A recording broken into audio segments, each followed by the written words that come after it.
Hi, I'm Jason McAteer and you're watching the Redmen TV. Redmen TV Daily News Action. Got three things I want to discuss with you today on the eve of Liverpool versus Villarreal in the second leg. Amazing start. Amazing. Let's just go with it. Anyway, the three things I want to discuss there is one piece of transfer news, one managerial piece of news, and one piece of injury news. Yeah, what order would you like me to do that in? Leave it in the comments and then be really annoyed when I've done it completely different because it has no bearing on it whatsoever. So the first thing we'll do is managerial news. Brendan Rodgers. Now everyone knows he's been linked with Swansea City, and apparently Hugh Jenkins was a bit like coy over it when asked about it at the weekend or whatever. But there's a news report that was sent to me by someone. Anyway, that apparently he's been linked with Celtic. Brendan Rodgers to Celtic. Now obviously Delia's he's either leaving or left. Either way, they need a new manager. They're going to have Rangers to contend with next season back in the top flight, which is now called the SPFL, apparently. Anyway, is Brendan Rodgers a good fit for Celtic?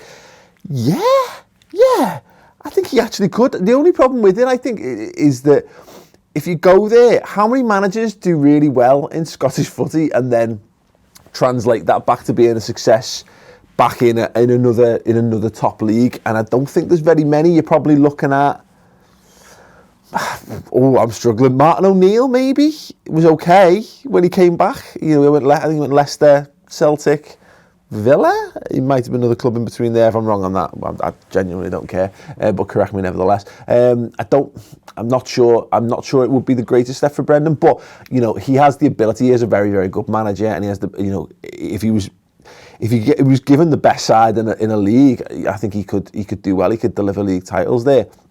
Could he handle the pressure? Yeah, I think he could. I think he'd be a good fit. I think he would be a very big success at Celtic. But where next for him after that, I'm not so sure. But if anyone's, you know, there will be some Celtic fans watching, I guess. Let us know your thoughts. Would you be happy with Brendan Rodgers? If you also watch Liverpool, you know what he can bring. But is that the kind of thing, or do you need a guy who maybe brings a bit more grit and determination? You look at what happened in the Scottish Cup against Rangers. They had that passion and that fire that was lacking a little bit in Celtic. Is Brendan Rodgers the kind of guy who's going to match that? Let us know. Bit of injury news. We knew this already, but it was great to see the photos came out yesterday of training ahead of Villarreal. Danny Ings back in training now. He's hopeful. In fact, actually, no. I'm going to develop this into two pieces of injury news. In fact, around that, Danny Ings is back in training. I know that he's not eligible to play in the Europa League, so he wouldn't have figured tonight anyway. But I would be over the moon, overjoyed to see him get a game before the end of the season at Liverpool, just to give him a little bit of a confidence boost and what have you. And you know, just to remind everyone all about him, because look, we took Danny Ings to our heart big time prior to his injury, so real shame. You know, considering he scored in his last game before getting injured in the Merseyside derby as well, so he was on his way to becoming at least a cult hero. The other injury news, actually, Divock Origi has said in an interview with LFC TV or LiverpoolFC.com, same thing, he's still hopeful that he might play a game before the end of the season. Now he's saying, you know, he's been getting monitored now for a couple of weeks on the ankle ligament injury. He said the last couple of days it's felt loads better.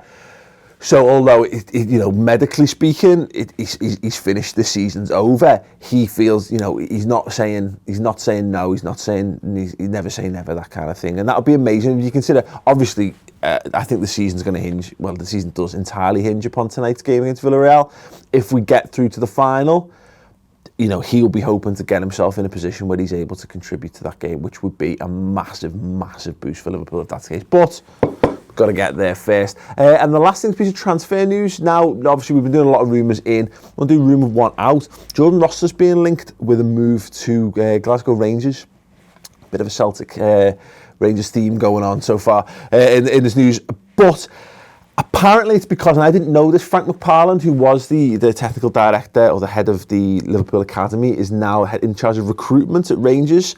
He'll have seen Rossiter come through the ranks. He'll know what he can offer. And apparently he's stalling on a new contract. He's not had enough game time. Now, I thought this was because of injury. And maybe I'm wrong. I don't follow the under-21s particularly, so I don't know whether he's not figured or whether he has figured and therefore he's not in Klopp's thinking. Klopp did have a lot of nice things to say about him when he first came into the club, and he was obviously raging at the fact that he picked up injuries, being overplayed for the England youth setup. I'd be disappointed to see him go, if I'm perfectly honest. Look, I know we've seen the likes of Kev Stewart step up and people talking about Brannigan and what have you. And we've done this on the comments below XL this week, which will be up later today, probably. We did this about which kids do we think can make it at Liverpool, the ones that we've seen.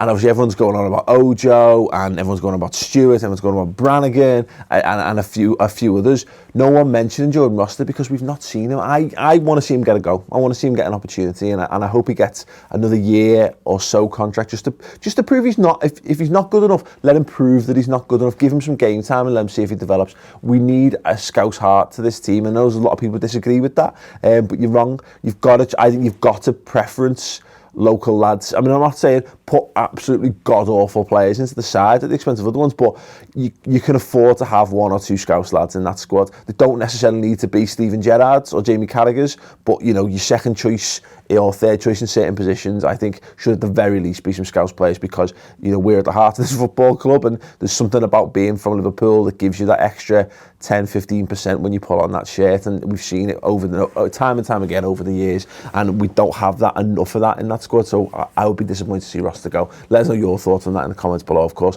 Subscribe to the YouTube channel if you want to win a signed Adam Lallana football. Here's how. How would you like to win this Puma football signed by none other than Adam Lallana? Well, you can. It's dead easy. Click the annotation there, go through to the Ball Street YouTube channel, find my 5 things that Liverpool need to do this transfer window video, and just simply subscribe and comment below to win. You've got to subscribe, you've got to comment, and you can win this tremendous Lallana football.